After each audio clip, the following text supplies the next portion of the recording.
Desse mesmo jeito, eu chamo duas pessoas muito especiais aqui para compor a nossa mesa. Felipe de Castro, vamos comigo? O Felipe, gente, ele pesquisa e desenvolve, ele é da equipe de pesquisa e desenvolvimento na Cura, designer com experiência no desenvolvimento de marcas e produtos. Em 2016, criou o Growing Box, marca de estufas domésticas, e desde então tem se dedicado à criação de ambientes de cultivo protegido. Atua há 4 anos na Cura, projetando as áreas de cultivo, desenvolvendo técnicas de extração de cannabis e novos produtos. É autor do livro Método à Cura de Extração de Cannabis Medicinal, publicado pela Associação em maio de 2023. Bem-vindo, Felipe. E para compor a mesa junto com o Felipe, vamos chamar o Ian Guedes, coordenador-geral da Associação A Cura, que é um dos fundadores da Cura, administrador profissional com mais de 10 anos de experiência na direção de uma clínica médica, permacultor, reikiano, formado em nutrição e cultivo de plantas em ambientes protegidos pela EACA e recentemente certificado pela Escola Internacional Soil Food Web como consultor de regeneração biológica de solo.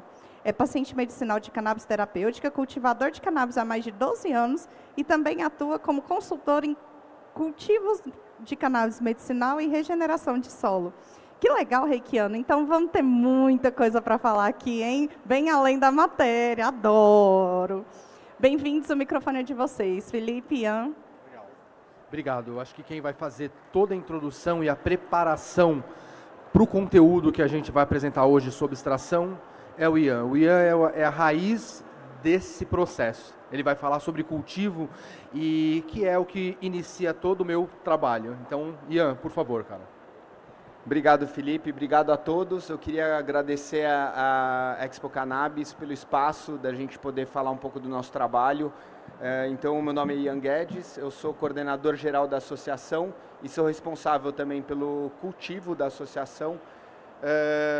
E o que a gente vem falar aqui é sobre métodos de extração, que o Felipe vai falar na segunda parte.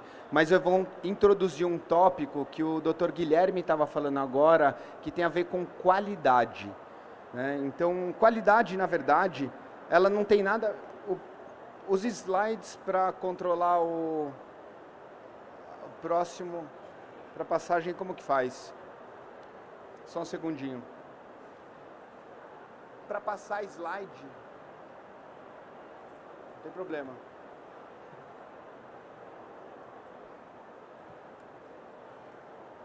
Ó, o Dr. Guilherme, será que ele ficou com a...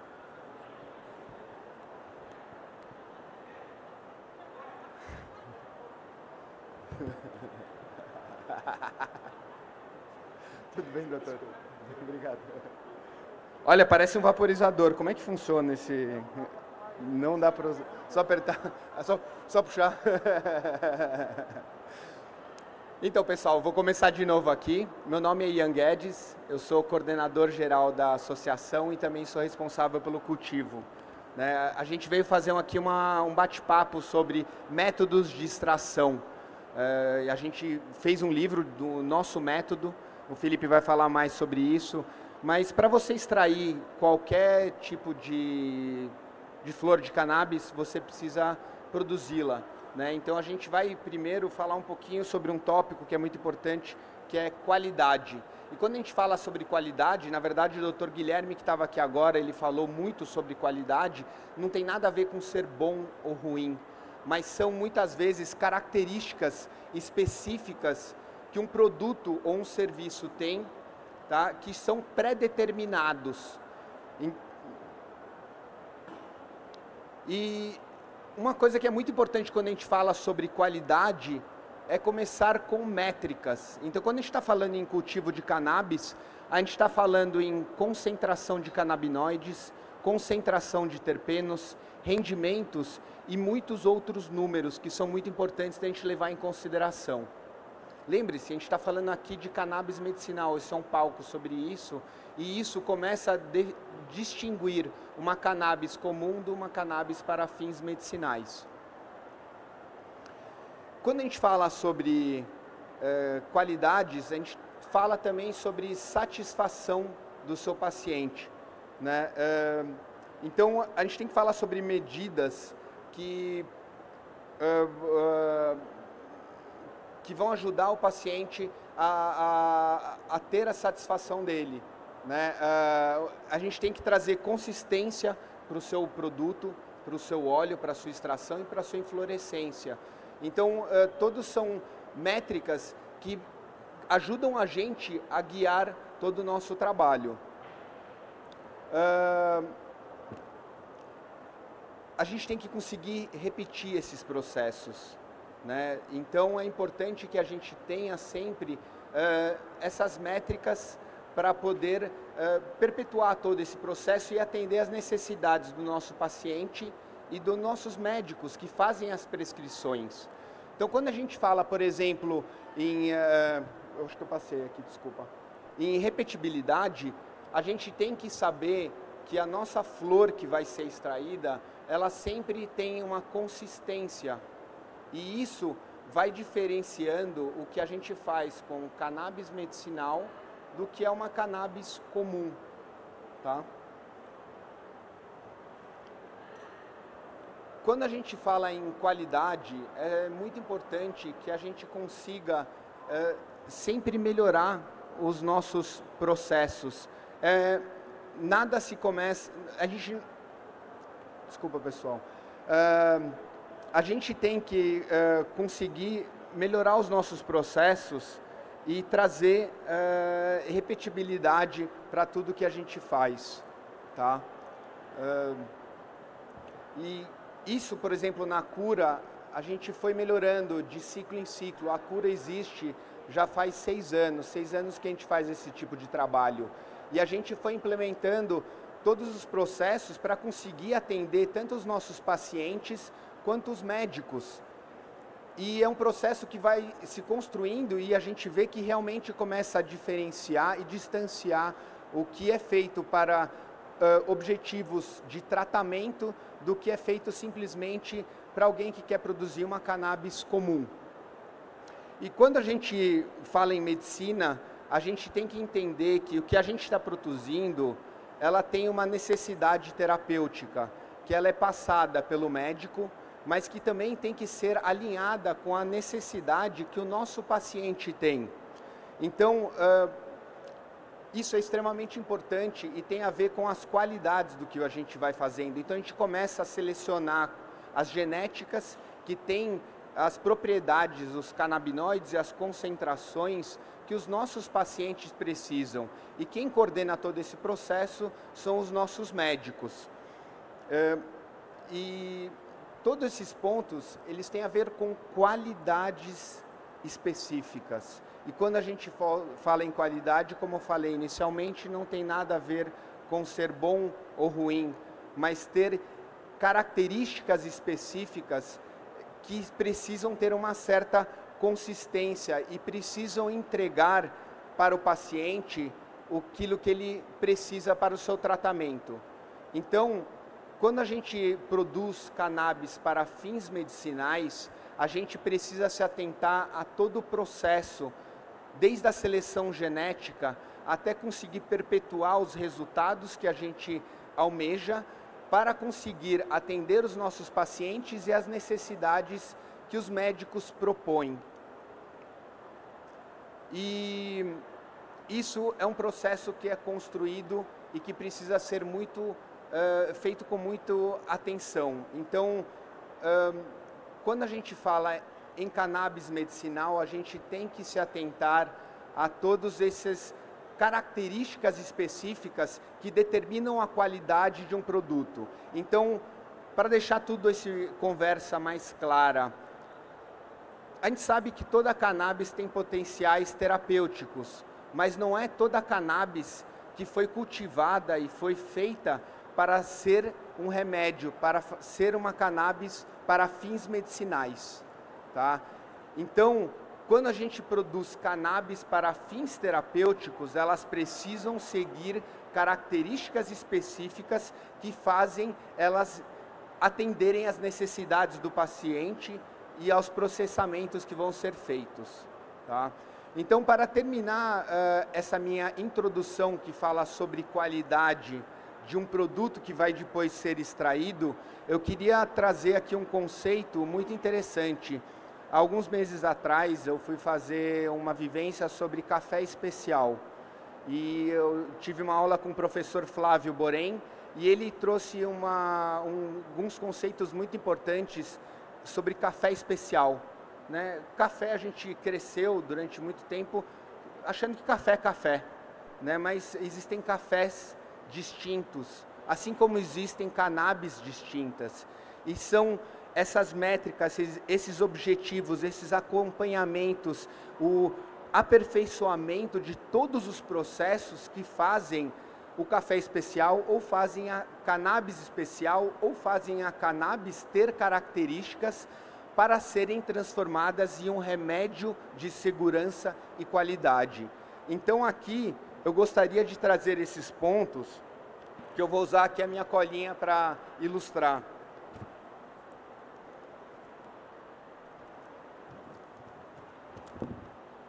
Então, assim como o café especial, a cannabis especial, que é diferente da cannabis feita em commodity, em larga escala, tá? A cannabis em larga escala, ela é plantada em céu aberto, ela é colhida com máquinas, ela não tem uma atenção enorme. O que se quer é colher muitas vezes simplesmente um canabinoide. Quando a gente fala em cannabis especial, que é o que a Cura faz, por exemplo, que é produzir a melhor cannabis para atender um tipo de patologia específica, né, a gente tem um carinho muito específico com a produção dela, né? E cada safra é única e vai produzir cannabis com características únicas. Esse é o primeiro ponto. É impossível produzir cannabis especial com plantas mal nutridas ou fracas, ou sem um tipo de atenção. Todos os processos da cadeia de produção são importantes e precisam ser planejados e estar de acordo com a produção.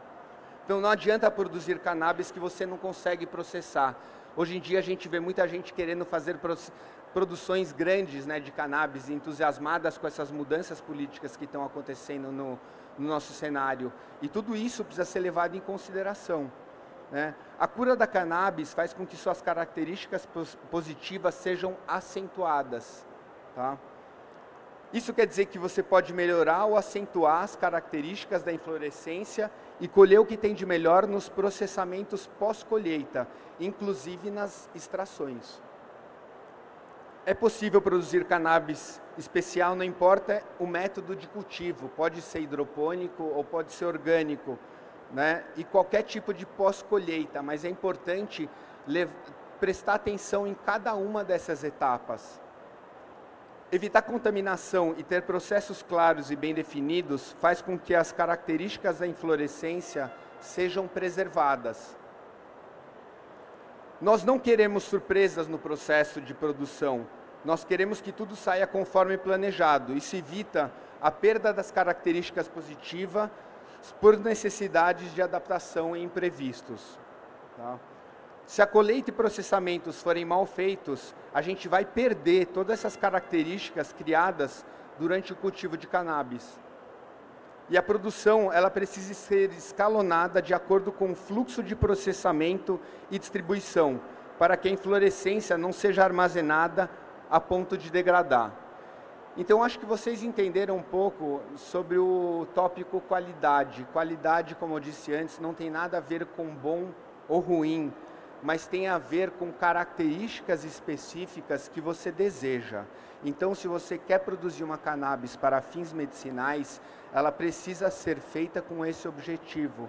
E muitas vezes tem gente que fala, ah, mas toda cannabis é medicinal. Sim, mas se você faz ela com pouca atenção, ou você usa, por exemplo, uma flor contaminada com metais pesados, tá? Ou com inseticidas, ela não vai ter a qualidade para ser transformada em um remédio, tá? Então essa introdução ela serve para ilustrar um pouco o que o Felipe vai contar para vocês e que finaliza com uma experiência que a gente teve recentemente, incrível, né, de transformar com o nosso método de extração cannabis que foi feita para fins medicinais em excelente medicina de um jeito recorde, né? Então obrigado aí pela paciência comigo. E passo aqui a palavra para o Felipe, para ele introduzir vocês nos métodos distintos de extração. Gente, é o seguinte, o que a gente vai fazer aqui é contar um pouco da história da cura e nessa história eu espero passar muito do conhecimento que a gente foi juntando nesse caminho. Acontece o seguinte, a cura, ela provavelmente tem menos gente trabalhando do que muitos dos estantes daqui. É uma associação pequena e muita gente já deve ter ouvido falar da gente. A nossa capacidade de atender paciente é extremamente reduzida. E a gente não quer mexer nisso. Já faz tempo, a gente tomou uma decisão. O que a gente quer, o que a gente mais quer é passar informação para frente. E é isso que a gente tem focado nos últimos anos. A gente quer entrar no mercado, a gente quer abrir uma empresa, a gente quer tudo isso. Mas a gente quer isso a partir do ponto que for possível, justo e ético. A vida da cura hoje é para fazer essa planta não virar apenas uma bendita mercadoria. Isso foi a vida toda propriedade nossa, propriedade dos nossos ancestrais, era propriedade intelectual, isso era sagrado, era uma substância sagrada que ajudou e alimentou os nossos processos civilizatórios, nossos processos metabólicos, sociais. E nos últimos tempos, depois de milhares e milhares de anos, tiraram isso da gente. Não tiraram só proibindo. Não basta proibir.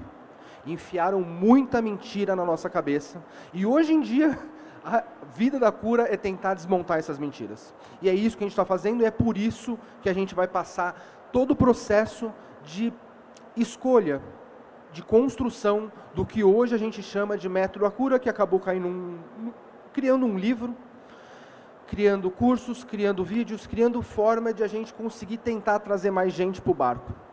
A gente quer o que muitas pessoas não gostam dentro do mercado, não muitas, mas é uma minoria barulhenta.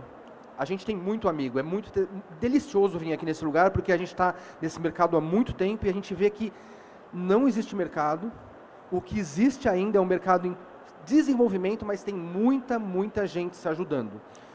Mas tem gente que tem medo de concorrência. A gente quer concorrência. Concorrência não nos deixa afastados um do outro, nos coloca no mesmo jogo. A gente precisa criar isso. Então, assim, o esforço da cura agora é tentar criar essa concorrência, tentar criar força de trabalho, tentar espalhar a informação correta. Então, vamos, primeiro slide. Posso? Não é para fumar não, né? Então é o seguinte, o primeiro slide a gente vai falar o que é extração de uma maneira muito ampla. Extração é uma separação. Tão simples quanto acontece hoje em qualquer forma de extração de qualquer vegetal. Por exemplo, a cana-de-açúcar. Quando a gente coloca açúcar no cafezinho, a gente está usando um produto que foi extraído da completude da cana-de-açúcar, que tinha celulose, água, lipídios, uma série de coisas, mas a gente queria só os grãos de sacarose. Foi isso que a gente fez, a gente extraiu, separou da cana como todo, os grãos de sacarose e adoça o nosso café. Extração de cannabis é exatamente a mesma coisa. É uma separação. E é por isso a preocupação da cura em mostrar o que é qualidade. Não adianta separar, não vai sair ouro de lixo. Se não for uma planta, não só boa, porque isso não é qualidade, uma planta apropriada, que o paciente recebe hoje, se trata, e daqui a um ano ele recebe o mesmo óleo, e se trata de novo. Então isso, essa consistência de todas essas variedades de características que o Ian colocou como qualidade aqui para vocês, é o que mostra o que o paciente precisa. Não é uma planta. São mais de 2.000 plantas hoje cadastradas comercialmente pelo mundo. E cada uma tem um perfil bioquímico completamente diferente. Na cura, se a gente trocar uma planta com a outra, a gente pode comprometer seriamente a saúde no paciente. Então, a qualidade é a classificação de cada cannabis, para cada efeito, para cada sistema. E o que é essa separação? A separação é tirar da planta algo que a planta tem de especial e único. Essa cannabis é uma planta muito única. Ela reúne na mesma planta uma infinidade de subprodutos compartilhados por outros vegetais, os terpenos, como foram falado aqui, os flavonoides e outros compostos muito comuns a muitas plantas. Só que tem uma classe de compostos que só a cannabis produz, que são os canabinoides, produzidos pela cannabis. E eles não moram dentro da planta, eles moram fora da planta. É uma frase muito simplória, mas isso me ajuda a entender o que é o que a gente está extraindo. Quando a gente olha muito de perto para a superfície das folhas e das estruturas das flores, os pistilos e os cálices, mais os cálices, a gente tem essas estruturas que parecem gotinhas de resina que emergem da superfície. É nelas que mora toda a mágica. É nelas. E na verdade não é nem nelas como um todo, é na cabecinha do tricoma, na ponta dessa gotinha. E como você pode ver, ela tem uma estrutura completamente diferente do restante da planta, uma cor, um jeito totalmente diferente. Ela é realmente diferente. E extrair ela não é uma tarefa muito fácil. É uma resina, uma cola, presa por dentro e por fora da planta. Para tirar ela, a gente precisa de algum método de extração. E assim, a gente vai passar aqui todos os métodos de extração que a cura teve contato durante esse processo e a gente avaliou se era bom ou se era ruim para a gente. Todas as extrações são incríveis, algumas delas até podem ser preferidas para o uso pessoal de um ou de outro, mas não é isso, como o Ian disse, a gente não está produzindo maconha para a gente, é para prescrição médica. Então, extrair isso requer um método. O método de extração varia muito, mas todos os métodos, praticamente todos os métodos de extração vão usar dois atributos que impactam seriamente esse tricoma: temperatura e solvência. Vários exemplos, várias formas de extração vão usar esses dois, e eu vou pontuar e mostrar para vocês se está usando temperatura ou se está usando um solvente. Primeira coisa, qual que é? O grandão. Olhando um pouquinho mais de perto o tricoma, dá para ver que ele não é uma coisa só. Ele nem é tudo o que a gente quer. O tricoma é um conjunto de células, é uma glândula secretora. Esse nome é até meio estranho, porque a gente tem várias glândulas secretoras no corpo e a gente pode até ter um pouco de nojo disso. Mas é parecido. Essa glândula secretora pega o que a planta tem, que não vai usar na fisiologia da própria planta, e expele. E não é que não serve para nada. Ela serve para essas substâncias são extremamente úteis. Essas substâncias, elas são a forma da planta interagir com a flora e com a fauna. Isso é a função dos tricomas, essa é a função das flores em si. As flores é uma forma da planta uma forma da planta interagir com o meio. E o tricoma é o ponto central disso. E o tricoma também não é uma coisa exclusiva da cannabis. Muitas outras plantas têm tricoma. Por exemplo, o algodão, aquele fiozinho do algodão é um tricoma. É um tricoma tector, um tricoma um pouco diferente, mas ele tem outra função, não de atrair polinizadores, mas de proteger uma parte vital da planta que não pode sofrer herbivoria, não pode ser atacada. A urtiga também é um tricoma, tem um tricoma.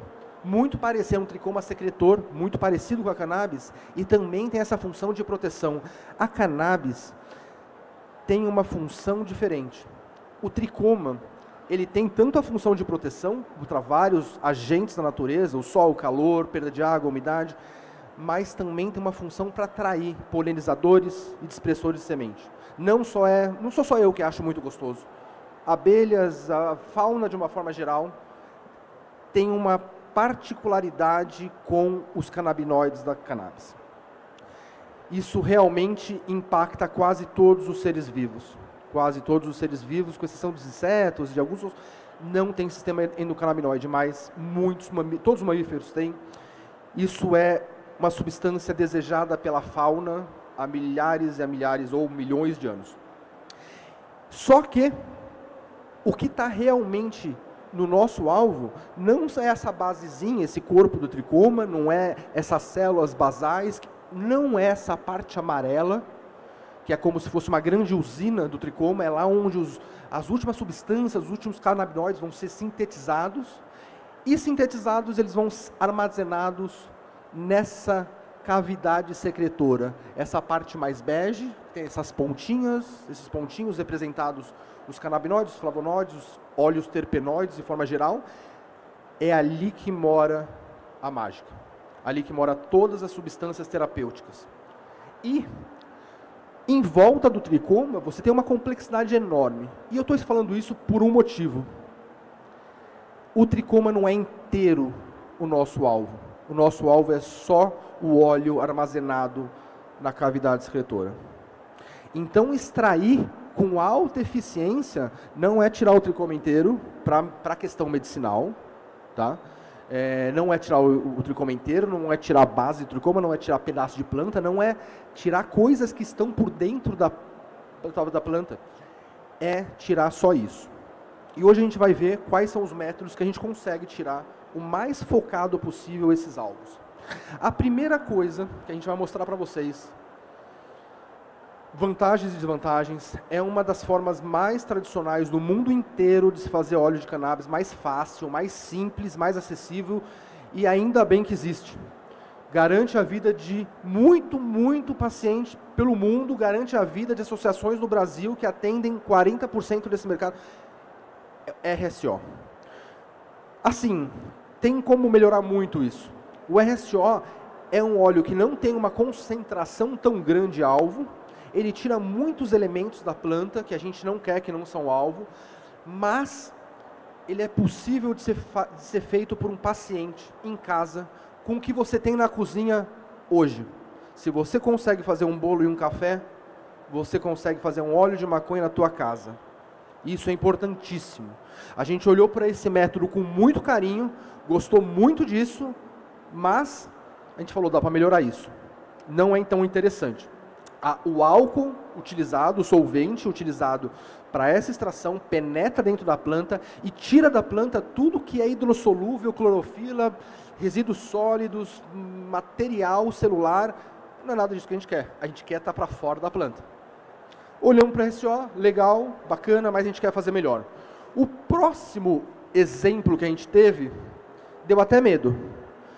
Há 6 anos atrás, isso estava muito em voga, o CO2. A gente comprava canetinha de vaporizador, via nos Estados Unidos, nos estados onde a cannabis se regulamentou mais cedo, a indústria começou a crescer e essa geringonça começou a despontar. E é muito interessante. O CO2, a gente chama de CO2, que a gente chama de dióxido de carbono ou gás carbônico, não é muito bem o que está sendo considerado nesse CO2. Esse CO2 não é o gás carbônico. Ele chama CO2 supercrítico. Supercrítico porque é um estado novo da matéria. Novo. É um outro estado da matéria. Não é sólido, não é gás, não é líquido. Ele está entre o líquido e o gás. Ele penetra a matéria como gás e dissolve elementos como líquido. Esse equipamento tem que operar numa estrutura industrial, sem dúvida. Ele opera em níveis de temperatura e pressão que não é seguro para fazer em casa, nem numa associação. Riscamos, não funciona para a gente. E hoje, as indústrias dos países desenvolvidos que usavam isso já estão voltando atrás, porque é um tiro de canhão para matar uma mosca. Hoje em dia se faz muito mais fácil o mesmo produto que se faz desse equipamento com muito menos custo. Abrimos mão, não serve para uma associação, não serve para a gente. Não cabe na cura inteira. E além do mais, o CO2, ele não tira um produto pronto, ele sai extremamente cheio de impureza. Isso é o material primário da extração de CO2. Ele tira a gordura da planta de uma forma geral. Isso não interessa para a gente. A gente precisa entrar num outro processo de purificação que chama winterlização. Ficou muito mais difícil do que já era difícil. Abrimos mão. Mais um exemplo do material bruta do CO2. Isso é uma das coisas mais gostosas. É muito incrível as extrações feitas com gás butano. Ele tem uma afinidade muito, muito grande com os elementos químicos da cannabis que a gente quer, alvo. E muito interessante que ele também tem muitas formas, muitas consistências, muitos produtos diferentes. Ele possibilita uma gama enorme de resultados. Resultados mais pastosos, resultados mais sólidos, mais puros. Isso é um shatter. Ele é extremamente puro. Muito bom, muito gostoso, mas o butano é veneno. Veneno que explode. Até os países onde hoje, os Estados Unidos, onde foi regulamentada a produção, você vê notícias e vídeos de produções explodindo. É um gás extremamente perigoso para quem trabalha e para quem consome. Então, num país sem regulatório para isso, não pode. Não pode nem pela nossa segurança de produção, nem para oferecer para pacientes. Não serve para medicinal hoje, no ponto do Brasil que a gente está, não serve. E eu talvez acho que demore muito para isso acontecer. Então, riscamos. BHO não é a nossa praia. Isso sim, isso é perfeito. Cara, o Bubble Hash é uma das extrações que pode sair mais incríveis, mas também pode ser uma porcaria. Bubble Hash é um trabalho artesanal que depende da destreza e do cuidado de um extrator altamente treinado e que demora, dentro dos nossos processos, da nossa possibilidade, muito. Perto do que a gente faz hoje, isso demoraria muito. E a gente tem amigos que são mestres disso. São mestres, isso é incrível. Só que tem um problema. O que fez a gente abrir mão disso não foi nem o trabalho. Foi não vou falar que é inconsistência, porque é até possível ter uma certa consistência, mas você tem inúmeras qualidades de passagem, de extração na mesma matéria. Você não vai conseguir tirar 100% da extração possível, viável dessa planta em uma passagem. E as próximas passagens vai saindo mais e mais resina, mas vai saindo mais e mais impureza. Então você tem uma relação, não só no Bubble Hash, mas em outras extrações que eu vou mostrar, desigual, uma relação desproporcional entre pureza e rendimento. Quanto mais você luta para tirar, mais a planta solta a resina e mais ela solta a impureza também. Não interessa para a gente, primeiro porque a gente quer ter um produto único, uma extração só, mais fácil, mais prático, mais rápido. A gente gosta muito disso, mas não se aplica à nossa vida de atender pacientes. Além do mais, o Bubble Hash, ele é assim, para consumo vaporizável, uma das melhores opções. Não é o que a cura faz hoje. O que a cura está fazendo realmente é óleo medicinal e inflorescências. Para óleo medicinal, o Bubble Hash também pode passar por uma segunda etapa de purificação, que pode ser uma prensagem, mas também começa a ficar mais difícil. Gente, não podemos entrar nessa. A gente tem que fazer uma coisa rápida, com uma consistência, que a gente consiga entrar num processo automatizado e com repetibilidade. Não era o Bubble Hash. Embora seja uma opção que a gente gosta muito. O Dry Ice Hash, ele tem a mesma relação inversa entre rendimento e pureza. O que acontece? O que é o Dry Ice Hash? O Dry Ice Hash usa o gelo seco para congelar a planta e solidificar o tricoma. O tricoma, ele é uma resina, só que ele é uma resina em temperatura ambiente. Quando você congela esse tricoma, ele solidifica, e quando você aquece, ele se liquefaz. Quando você aplica o gelo seco junto à sua planta e aplica a turbulência, aquilo por estar muito duro, solidificado pela baixa temperatura, se rompe da planta. Era super difícil arrancar o tricoma da planta, só que congelado, ele quebra. E com uma espécie de peneiração, você consegue separar, uma micropeneira, você consegue separar as cabeças do tricoma do restante da planta. Isso é incrível, muito legal, dá sim um resultado muito bom, mas também, quanto mais você luta com a planta, mais ela vai soltando planta e menos tricoma. Então, o resultado é inversamente proporcional entre rendimento, não serve para a gente. O rosin disparado é a coisa, assim, a qualidade dessa extração é espetacular. Feita de forma criteriosa, um rosin tem uma das melhores concentrações de todas as extrações. Uma das melhores concentrações de todas as extrações. Mais um ponto aqui para falar é que o rosin, ele pode ser feito a partir das flores ou pode ser feito a partir de um concentrado, por exemplo, de um bubble hash ou de um dry ice hash, onde você já fez uma primeira separação das cabeças do tricoma, e aí o que acontece? Você pode colocar numa espécie de uma peneira, uma malha, uma bolsinha de peneira, e fazer uma prensagem dessas cabeças de tricoma. O que acontece é que em alta, até uma temperatura um pouco mais elevada, dentro dessa malha, com uma prensagem, todo o conteúdo da cabeça dos tricomas vai ser expurgado, vai ser expelido. E ali, naquela bolsinha, a gente guarda as impurezas, a parte que não é o alvo. Isso é incrível, mas, gente, é muito trabalho. E você quer saber uma coisa? Não existe no Brasil hoje equipamentos que atendam a nossa demanda. E olha que a cura é pequena. Isso tem uma aplicabilidade incrível para o consumo pessoal, para um consumo esporádico, de alguma maneira.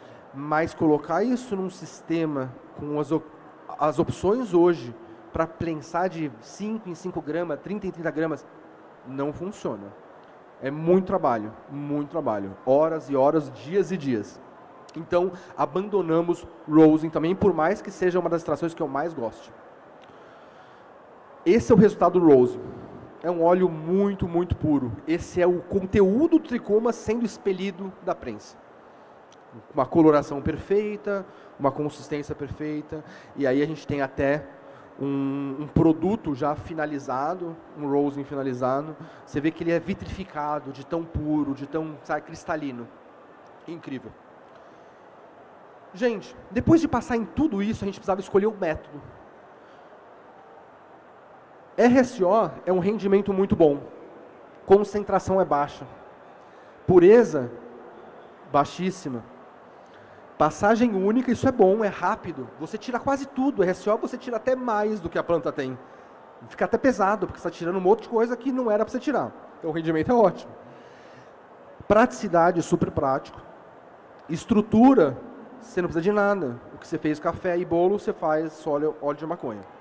E, por final, consistência que não dá para ter, né? Você está tirando tudo da planta, a gente não tem consistência nisso.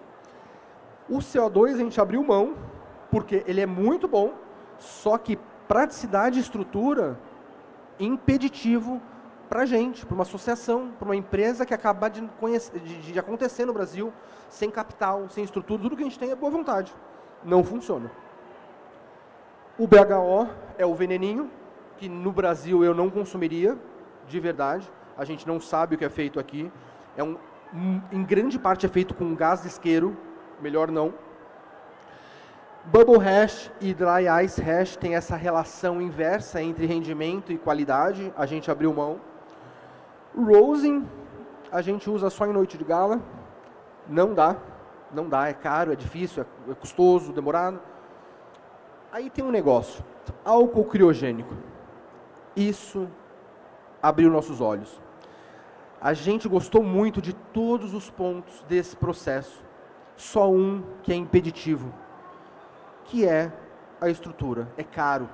Hoje em dia a gente tem estandes aí que oferecem essa estrutura, muito legal, só que são milhões de reais para você montar um laboratório. Um roto-evaporador custa 250 pau, e é um dos equipamentos. Bom, a gente não tinha esse dinheiro, nem hoje a gente tem esse dinheiro, mas a gente conseguiu resolver esse problema. A gente substituiu 100% do equipamento por processo artesanal e conseguimos manter os mesmos parâmetros, ou uma coisa muito próxima dos parâmetros de extração feitos nas indústrias hoje da cannabis pelo mundo. A gente fez isso na tentativa e erro, na vontade e principalmente tentando 1, 2, 3, 1000 vezes. A gente começou a fazer isso para a gente começou a fazer isso para os nossos pais, para os nossos parentes, de repente a cura estava atendendo pacientes, dentro desse método. Tantas vezes que a gente fez, tanta foto, tanto vídeo, isso foi sendo registrado, a gente foi melhorando, aperfeiçoando, e o que aconteceu foi que isso virou um livro. Esse livro, a gente reúne... Deixa eu voltar aqui. A gente reúne um beabá do que a gente aprendeu na cura. Todo o processo, mas não só. Antes de a gente falar sobre a receita do bolo, a gente pega na mão de quem não conhece maconha, de quem nunca viu essa planta, que não sabe qual é a diferença em cannabis, maconha, índica, sativa. A gente explica. Metade do livro é para apresentar a planta. Até para quem conhece. É uma apresentação da visão da cura, como a cura vê maconha, como a cura vê cannabis. O restante do livro é uma receita de bolo. Receita de bolo que você pode fazer em casa, qualquer pessoa, e é por isso que a cura quer. A cura quer disseminar. A cura quer ajudar outras associações a acontecerem. Para daqui a um tempo, a gente fazer parte do mesmo jogo. Fazer parte do que é a formação do mercado futuro. Isso precisa acontecer dentro de casa, da mesma forma que aconteceu com Photoshop, Adobe, software pirata na mão de pessoas. Isso que forma cultura. E é isso que foi tirado, não foi proibição. Tiraram a cultura da gente. E a agricultura tem cultura no meio. A gente precisa retomar isso. Esse método é para qualquer um. Qualquer pessoa conseguir fazer em casa. E a gente seguiu isso com muito tempo. E a gente, inclusive, analisa nossos olhos. Esses olhos têm uma concentração fora de série. De verdade. Maior concentração, 74% é puro canabinoide. E a gente analisa todos os bets e a consistência é essa. Mais alto do que tudo que a gente viu. Esse método, ele substitui equipamentos de laboratório, que chegam, chillers que chegam até menos 40 graus. O nosso método chega a menos 78 graus. E dessa forma, tudo que está dentro da planta está congelado e travado.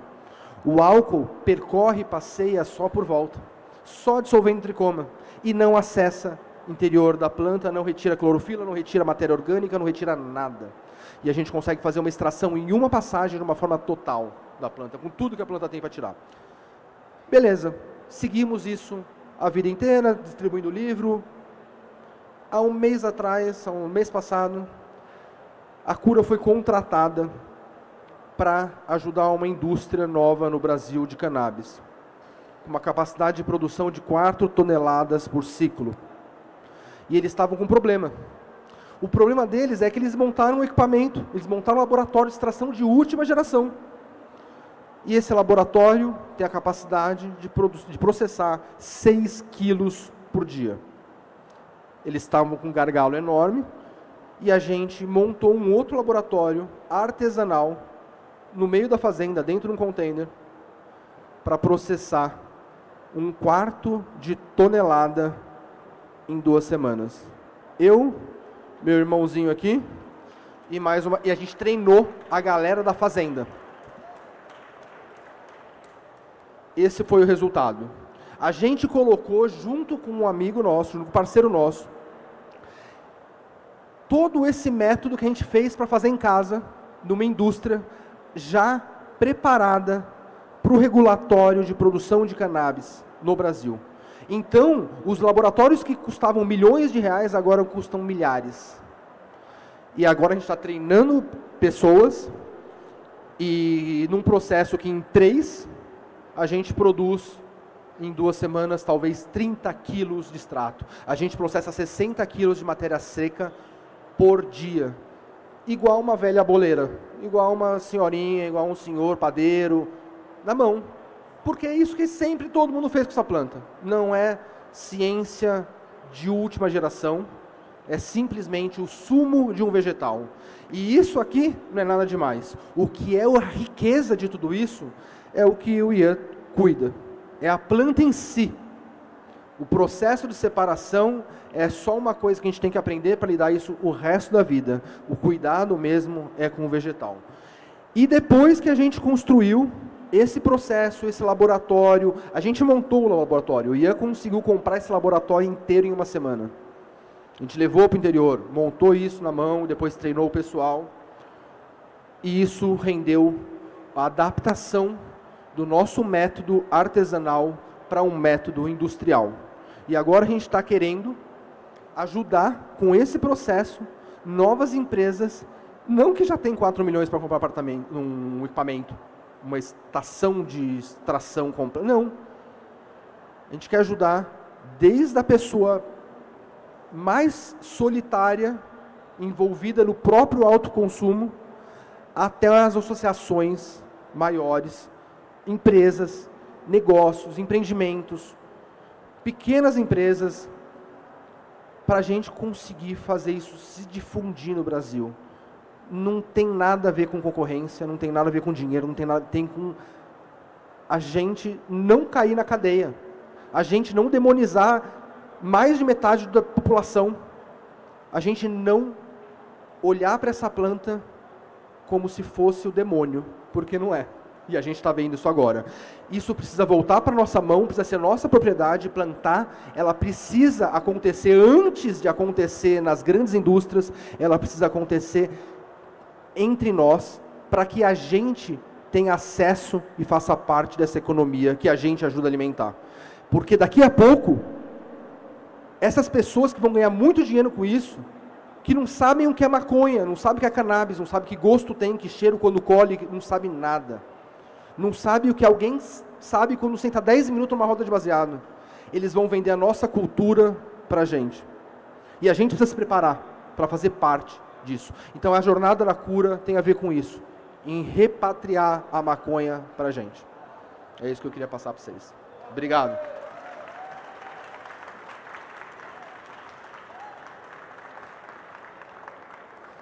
Olha, só dar um recado final, eu sei que eu já estendi meu tempo, na verdade tá em cima, ó, tá no zero, não tem menos, tá em cima. A gente tem o livro aqui em 4 estandes, na Vista Chinesa, aonde? Na Fumaçônica. Tem também o pessoal... Tem na Caia? Não. A Caia tem o dispensário tem vários. Tá. A gente tem livro por aí, nos estandes. E a gente tem também o nosso portal de educação, que já está operando, mas a gente está lançando um novo portal. Todo o nosso foco, nossa energia é educação. Nos próximos tempos. A Cura está abrindo uma escola, a gente vai realmente espalhar maconha pelo mundo. Pelo Brasil, para começar. Então, entre no nosso Insta, entre no nosso site, nossos canais de comunicação. E domingo tem uma coisa legal, hein? Domingo a gente vai fazer uma palestra junto com a galera da Fumaçônica. Uma cervejaria incrível, que tem uma proposta muito parecida com a gente. E o que a gente vai falar com eles é do samba da cerveja com maconha. Não só da parte... O lúpulo e a cannabis. O lúpulo e a cannabis. Não só da parte de misturar... mas de misturar a parte mercadológica, da parte produtiva. Então vai ser um bate-papo entre a Fumaçônica, que tem uma grande experiência na produção de cerveja artesanal, junto com a Cura, que produz cannabis. Para finalizar, eu queria agradecer o Dr. José Wilson, que é o médico que validou esse livro. Tá? Então esse livro ele foi validado por médico e por farmacêutico. Tá? Então... em breve vai ter um de cultivo também. Obrigado aí, pessoal. Estamos fazendo de cultivo, em método a cura de cultivo biológico. Obrigado, Lauro. Agora eu entendi a empolgação do Zé com vocês falando. Gente, alguém tem perguntas? Comentários? Alguém quer falar? Eu levo o microfone aí. Não posso ter explicado tudo tão bem, hein? Tem que ter pergunta. É o famoso, ou todo mundo entendeu muito bem, ou não entendeu porra nenhuma. Opa! Não, calma, tem tempo. Boa noite, obrigada Boa noite. pela apresentação. Eu tenho uma curiosidade de saber mais ou menos o custo. Claro que vai depender da quantidade, mas eu digo assim, para uma associação, por exemplo, que está começando, mais ou menos. Então é o seguinte, para uma associação que está começando, eu miraria na cura começando, sabe? E o custo é quase inteiro de insumos e nada de equipamento. E o que eu estou querendo dizer com isso? Para a gente fazer o nosso método, a gente precisa de duas coisas. 3, se contar a maconha, a cannabis.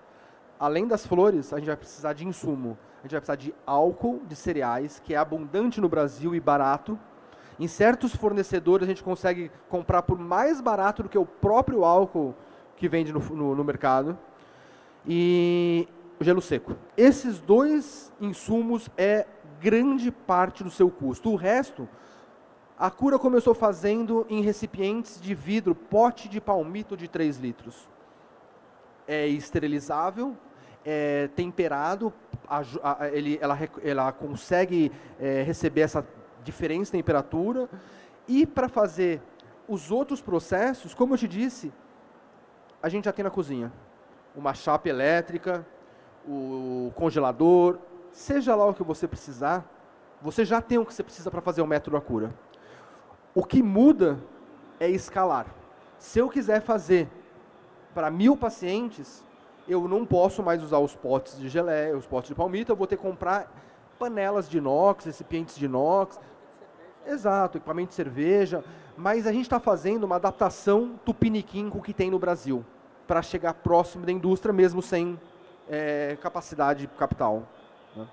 É isso, é barato. Quem mais, pessoal? Mais alguém? Perguntas, comentários, dúvidas? Aí. É muito prazer te conhecer. Eu holandês, o meu português é muito fraco. Não, estou entendendo tudo, fica tranquilo. Mas eu entendo quase tudo e tudo. Eu muito feliz com o seu trabalho. Eu faço óleo por 20 anos, Rick Simpson, The Old Way, e cura muito pessoas, trabalho com mediums, com ozônio, com MMS, CDS, muitas coisas. Eu perdi muito material com Rick Simpson desta maneira. Tem muito terpenos, muitas coisas em de filtros, de álcool. E esta história aqui é sua invenção? Que você faz de gelo seco é sua maneira? Eu não posso falar porque que é eu minha. quero provar isso agora, né? Eu quero salvar a gente quer que rouba. material, A gente quer que rouba. E se você quiser chamar o seu nome, desculpa? João Felipe. João Felipe também? Meu Felipe. João Felipe, João Felipe. Se você quiser chamar de método João Felipe, não tem problema. A gente quer espalhar mesmo. Mas o que acontece? A gente acabou descobrindo isso sem querer. Mas eu acho que muita gente no mundo deve ter descoberto isso, que você resfriando o álcool com gelo seco, você consegue ter parâmetros de extração de seleção. Mas a cura fez uma coisa diferente. A gente não inventou isso. A gente escreveu. A gente colocou métrica, a gente aperfeiçoou e criou um método que tem começo, meio e fim, que qualquer um que lê o livro. Isso foi a gente que fez. Sim. O fato de ter inventado isso quer dizer pouca coisa, porque muita gente faz também. Eu acho que o que a gente fez foi colocar em método, assim como o nosso querido camarada Rick Simpson. Então é isso. A gente fez no Brasil. Isso é um método brasileiro, porque já existem outros métodos internacionais. Sim. E eu acho que algo que existem alguns métodos, por exemplo, álcool criogênico, onde você tem extratoras que gelam o álcool a menos 40. Né? Okay, sim, mas o que a gente fez foi algo que é muito particular do Brasil. Primeiro, ter álcool de cereais fácil e barato. É preciso um quarto frio, cold room? Não. E outra frasco, é gelo seco e álcool. Que é algo que é muito do Brasil. Por exemplo, se você vai para a Europa, você não consegue comprar álcool de cereais. E você não tem gelo seco tão fácil. Então é algo muito aplicável para a nossa realidade no Brasil. Mas fora do Brasil, na indústria, se usa o método de álcool criogênico, onde você usa equipamentos para gelar o álcool. Só que esses equipamentos são caros e processam volumes pequenos. Sim. Aqui, a gente usa panelas de 100 litros de fazer cerveja, por exemplo, e coloca gelo seco, que é abundante, junto com álcool das indústrias que tem. Eu quero falar mais com você. Vai ser um depois, prazer. tá? Vai ser um prazer. Mais alguém? Ah, beleza. Tudo bem? Tudo bom? Você descarboxila antes? Não. Isso é uma coisa interessante de falar, gente. Todo mundo pergunta sobre descarboxilação e a gente também foi aperfeiçoando esse processo porque é um processo de perda. E quando você coloca a planta para descarboxilar, o que está colocando são múltiplas substâncias com pontos de ebulição totalmente diferentes, alguns vão carbonizar. Então, quando você coloca a flor, o vegetal em si, água vai evaporar. Isso vai carregar terpeno para fora, vai ficar com gostos marcados. E a descarboxilação nada mais é do que uma degradação da molécula. Não interessa se a molécula está na planta, no álcool, claro, no álcool, mas assim, no óleo ou em estado puro, numa resina pura. A molécula passando pelo calor, pelo parâmetro certo, vai perder esse conjunto de carboxila e vai ser a molécula descarboxilada. A forma mais segura para manter os componentes na cannabis é fazer isso no extrato ou no óleo diluído. O óleo diluído é a forma mais estável. Você está colocando um grande volume sobre uma certa temperatura e você não tem nada evaporando ali, né? Então, pode fazer evaporação em qualquer momento, só que se você fizer no óleo puro, a perda vai ser bem menor.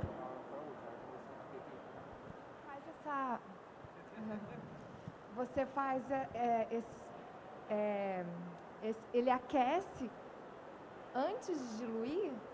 Olha, a gente tem possibilidade de aquecer antes de diluir. Eu só faço isso quando a função do óleo não é ser diluída. No caso, vai ser evaporizado ou coisa. Se você vai fazer uma diluição, eu prefiro fazer a descarboxilação já no produto pronto, com óleo. Ah, com óleo? Com óleo. Dá com certo, óleo. então? Muito certo. E eu acho que preserva bem mais os terpenos. Então, por exemplo, deu extrato puro. Aí eu diluo, vou diluir e aqueço. Exato. O que a cura faz para preservar o máximo, porque a gente tem várias composições de óleo. Mesmo para o THC, a gente tem o THC descarboxilado e a gente tem o THC não descarboxilado, na forma ácida, que também tem funções terapêuticas muito claras e além também carrega muito mais terpenos e outros subprodutos da cannabis.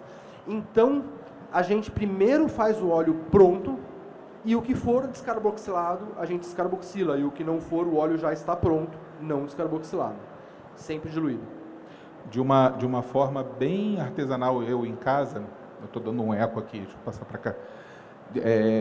Eu estava falando para ela agora, eu uso air fryer, porque eu faço exatamente isso. Eu já misturo e a descarboxilação air fryer, porque você controla a temperatura, controla o tempo e sai perfeito, já está pronto. O vidro, inclusive, esteriliza ali mais ainda, né? É isso.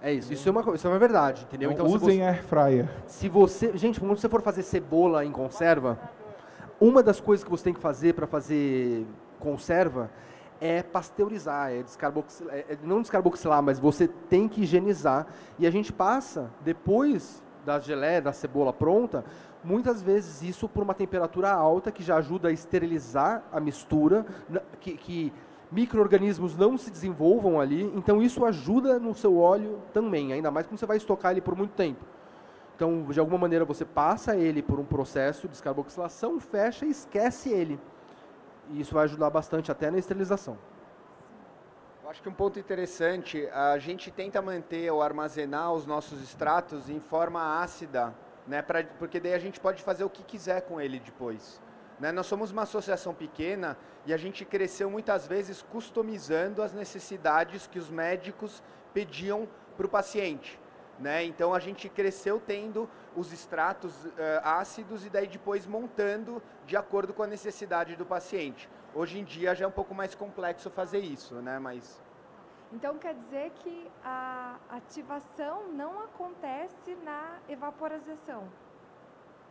Acontece. Na verdade, ela acontece na planta viva, na planta morta, na planta secando, na planta curando, na planta extraindo. Na verdade, só para vocês terem uma ideia, a descarboxilação eu gosto muito de comparar com a vaporização da água. é uma coisa muito parecida. Se você colocar uma chaleira para ferver, chegou nos 100 graus, o que acontece? Entra no ponto de ebulição, e essa é uma das 3 formas de vaporização da água. A outra, a gente ouve falar muito nos países mais frios, a calefação. É quando você tem uma superfície muito, muito, muito quente, e cai a água e ela já passa automaticamente para o estado gasoso. E aí você tem uma outra forma de vaporização, que é a evaporação em temperatura ambiente. Você vai deixar um copo em casa, vai viajar 3 meses, ou uma poça d'água depois da chuva, ela vai evaporar mesmo a 22 graus. A descarboxilação acontece da mesma forma.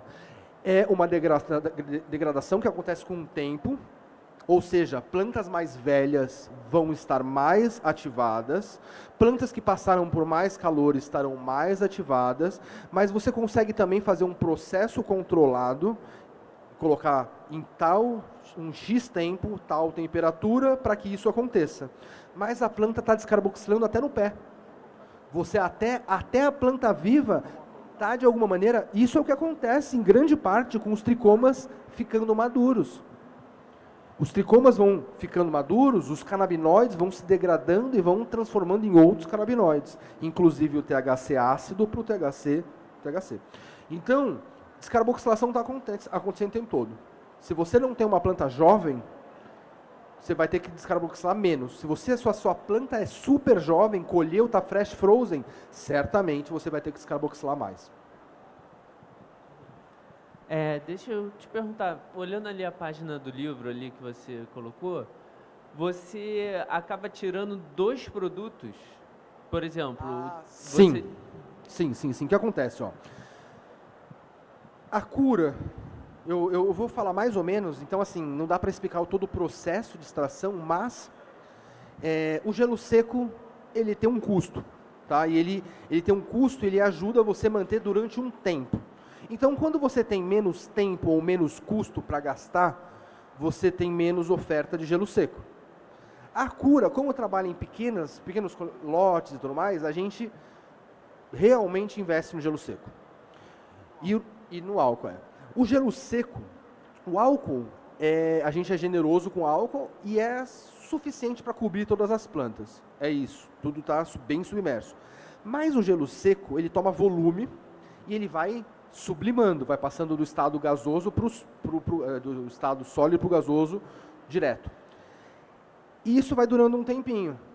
Você colocar uma pedrinha de gelo seco aqui, ela vai durar 2 minutos e vai sumir. Só que se você colocar 10 quilos juntos, essa massa de temperatura vai conseguir vencer a temperatura do ambiente por muito mais tempo e vai permanecer durante horas. O nosso método de extração na cura é exatamente isso, só que a gente mantém por 24 horas. São 24 horas sem turbulência para não tirar nada da planta, além do alvo, e depois de 24 horas isso está totalmente dissolvido, com bastante gelo seco ainda, então com uma margem de segurança muito grande, que nada da planta vai vazar, e assim a gente tira. Como a gente consegue deixar muito tempo, essa solução acontece quase com uma eficiência total. A gente consegue tirar quase 100%, 80%, 70%, 85%, quase tudo que a planta tem de potencial para largar a resina, ela larga. Só que nesse método industrial que a gente aplicou para essa indústria, eles não têm como fazer isso. Seria quantidade de gelo seco muito grande. Então a gente optou por outro processo, uma adaptação. Turbulência durante 1 hora. Isso ajuda a tirar bastante, mas não ajuda a tirar tudo. A hora que a gente drena esse álcool, a planta ainda sobrou alguma coisa para tirar. O que a gente faz? Uma nova passagem de álcool, dessa vez sem gelo seco, em temperatura ambiente, aí sim é um RSO. E aí a gente tira tudo que era para tirar, e esse segundo produto nessa indústria vai para um outro equipamento para fazer a limpeza. Uma destilação para o caminho curto, que aí vai separar o que é resíduo, o que é terpeno e o que é canabinoide, e vai ser aproveitado de uma outra forma. É isso.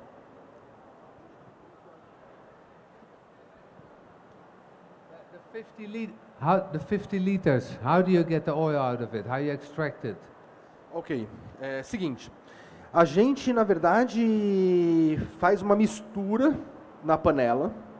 Existe a parte da mistura, eu não vou entrar tanto nos detalhes, essa mistura é só para o álcool encontrar o canabinoide e dissolver. Depois dessa mistura, o álcool carregou tudo, a gente faz uma filtragem. O álcool tem que sair limpo demais. E essa filtragem passa, às vezes, por 3 processos. Primeiro, uma peneiração, para tirar todas as grandes partículas. Depois, uma filtragem mais fina. E, por último, a filtragem a vácuo. Depois dessa filtragem, a gente tem um líquido limpo. E aí, esse líquido que é encaminhado para secagem, para evaporação. Quando a evaporação toda acaba, aí a gente tem esse extrato num recipiente de inox. Ele vai secando no recipiente de inox, de fundo redondo, para não ter aresta nenhuma. E depois que todo o álcool foi evaporado, a gente faz essa coleta da resina pura. Consegui? Tem uma dica, não coloque o dedo na boca e coma essa resina. Não coloque. Assim, gente... Evaporação natural. Você está No falando... cooking. Yeah, you don't cook it. Não cozinhar. Evaporação natural. Não. Sim. Isso é importante falar. Uma pequena temperatura. A gente já viu que muitos terpenos têm um ponto de ebulição muito baixo. Às vezes, com 30 graus, 35, alguns terpenos já começam a evaporar. Então, a gente evapora numa temperatura de, no máximo, 45 graus. É muito baixo, mas como a cura tem uma demanda pequena, a gente consegue arcar com esse tempo. Mas isso mantém o óleo muito mais terpenado e, óbvio, com muito menos transformações de canabinoides e outras moléculas.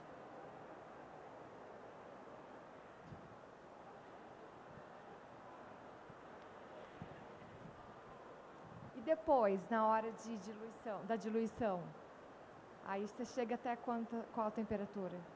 Não, a diluição não precisa nem de temperatura. Na verdade, a diluição ajuda quando você chega nos 45, 50 graus, porque tudo fica mais miscível. Quando você aquece a resina a 50 graus, ela se liquefaz e vai misturar muito mais fácil com a sua gordura, com o seu óleo veículo, entendeu? Então, pode ser uma manteiga, pode ser um MCT, o óleo de coco, ele vai ficar muito mais miscível. Só isso. Vocês usam o TCM? Oi? Sim, a gente usa o TCM como óleo medicinal e a gente tem toda a variedade que se um paciente precisar de, talvez, fazer uma ingestão, queira uma manteiga, queira um azeite, alguma coisa muito pessoal que talvez se o médico falar, por exemplo, um idoso que não sabe, que vai encaixar no doce de noite, um óleo de coco, um brigadeiro, porque senão ele não come. A gente pode tentar fazer isso, tá? Mas em geral o TCM, ele é o óleo de coco, né? Uma gordura de cadeia média que é absorvido muito mais fácil pelo corpo, diminui o tempo para atingir a faixa terapêutica e você também tem a absorção direto pela mucosa. Então, direto, você colocou na baixa da língua, já está absorvendo. Então, não passa dos 50 graus? Para mistura, para diluição, não. Tá? Até evaporização, né? Evaporação, a gente pode chegar até os 70 graus. A preciosidade de não passar dos 50 graus é para manter o máximo de terpeno, mas até 70 graus é uma faixa segura para você manter baixa transformação de canabinoides. Nossa, perfeito. Muito obrigada. Imagino. Alguém mais?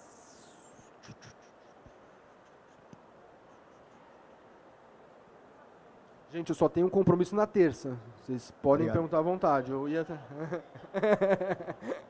Boa noite. Eu ajudo no tratamento do meu pai, que tem diabetes tipo 2, há uns 3 anos. E eu vi na sua camisa Jack Herer, né, da cura. E aí a dúvida é, eu uso a Jack Herer, né, por conta do THCV. E aí a dúvida é se os associados, eles têm, de certa forma, algum acesso a essa genética de vocês. Então, eu acho que isso tem a ver com um ponto de qualidade, né? Quando a gente está fazendo um remédio, é muito importante você saber o que você está produzindo, né? Porque tem as características que você precisa para o paciente. Então, a Jack Herer é nossa principal genética de alto THC, né? E a gente comprou da Sense, não compramos qualquer Jack. A gente foi atrás da Jack Herer, a gente comprou semente regular, selecionou E isso tem tudo a ver com o processo de fazer o melhor remédio possível. Conta a idade da plantinha. Ah, essa planta tem o quê? Uns 4 anos? Acho que uns 4 anos. Eu comprei agora novas sementes, porque eu vi que ela estava ficando triste, assim. Só para vocês entenderem, a gente foi até o banco original, a gente foi até as sementes originais, compramos uma quantidade maior de sementes, florescemos todas essas sementes e a que mais interessou, a gente selecionou para fazer a multiplicação. E essa planta, essa genética, essa linhagem, esse fenótipo tem 4 anos na cura. Então é a mesma, é o que eu estava falando sobre qualidade. A mesma planta, não muda o seu perfil bioquímico, não muda os parâmetros de cultivo, não muda nada. Mais alguém? Uma curiosidade, Jack Herer, ele concorreu à presidência dos Estados Unidos. Ele foi um paciente de câncer, ativista, e escreveu um livro chamado O Imperador Está Nu, que é muito importante para ler, que fala sobre as utilidades da cannabis, né, pela humanidade aí, antes da proibição. Opa, boa noite, meu nome é Márcio. Primeiramente, eu queria agradecer para disponibilizar o ensinamento do método Acura. Minhas extrações melhoraram 100% depois que eu comecei a seguir o método. E minha pergunta é em relação à associação. A associação, ela costuma extrair com a planta viva, congelada, ou as flores secas? Boa. Dá para fazer de todas as formas, tá? Só que a secagem, ela já é um momento de perda. Uma porcentagem muito grande dos terpenos vão embora a hora que a água vai embora também. Então, o que se faz hoje em dia de fresh frozen, ou seja, a planta fresca e congelada, faz a qualidade final do extrato melhorar muito, mas muito. Então você consegue tirar um extrato muito mais carregado em terpenos, flavonoides e outros compostos que são muito voláteis. Então, a cura faz prioritariamente fresh frozen. Eu só começo o processo de extração a hora que o Ian fala vai. Então, quando ele vai fazer a colheita, eu já estou com álcool gelado. Eu já estou com tudo, assim, cortou, eu só levo a bandeja para o laboratório e, se não demorar nem 1 hora, melhor. Jogo as plantas, as flores, no álcool gelado. Dessa forma, quase nada vai se perder. Eu acho que um ponto muito importante, quando você trabalha com fresh frozen, você vai ter que trabalhar e processar um volume maior de planta, né? Então, como uma associação pequena, a gente faz o que dá. Então, a gente prioriza a planta fresca, mas daí também seca e, quando precisa, processa o que está seco, né? A gente tem que fazer o que dá e se adaptando e melhoria contínua. Como o Ian falou, adaptação, para fazer esse processo industrial, não teria como. 4 toneladas de planta fresca ia ter 5 vezes o peso. Muito, muito mais volume. Então, por algumas formas, às vezes, não é possível fazer com a planta fresca. E outra, certo material da cura é selecionado para inflorescência. Essa inflorescência é passada por trimagem. A nossa forma de trimar é com a planta seca. Ou seja, sobra um subproduto chamado trima, manicure, que tem bastante canabinoide. Esse produto é feito também em extração para fazer situações mais pontuais, só que seco. Ela vai mandar embora já, porque... Gente, não tem como, Felipe, porque a plateia está tão engajada e vocês têm tanto a dizer. Que legal. Não é verdade, não é verdade. Olha, e vem cá, vamos conversar aqui. Minha última pergunta, né? O direito à última pergunta. Nem é uma pergunta, é uma consideração. Gente, vocês falando aí do carinho, né, que vocês tiveram com essa planta que, de certa forma, deu a cura como um todo, de cultivador para cultivador. O que vocês têm sobre a nossa teoria de que o nosso sistema endocannabinoide conversa com o fitocannabinoide da planta? Fala um pouquinho aí sobre isso. Olha, eu sou mais um espectador, sou um cultivador amador, mas quando eu juntei com o Ian, eu tive que abrir mão de ser cultivador, né? É tipo assim, é o cara que joga muito bola, mas quando cai entre os profissionais, ele sabe que joga pelada. Você foi pro Real Madrid, né, amigo? Exato. Mas eu sempre me perguntei o que veio antes. Se foi o THC ou se foi a anandamida.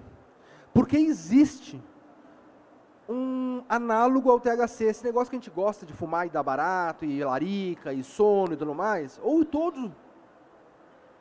Oi? Foi a anandamida. Isso é interessantíssimo. Por quê? A gente tem um THC, uma coisa muito parecida à gêmea, à molécula de THC, que o nosso corpo produz, que justamente serve para modular a nossa sensação de prazer biológico. É isso. E a anandamida é o nome desse THC endógeno. E a anandamida, mida é um prefixo químico da molécula, e ananda significa felicidade suprema em sânscrito antigo.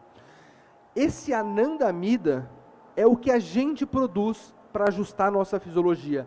Só que a cannabis também produz isso. E ela não produz para ela. Se ela produzisse para ela estava usando, mas ela não usa nunca. Ela expele. Ela produz isso para nós, para as abelhas e para os outros agentes da fauna e flora. Isso é produzido para os outros. E até como a cafeína. A cafeína que tem na flor de café, no grão do café, tem também na flor de laranjeira, na flor do limão.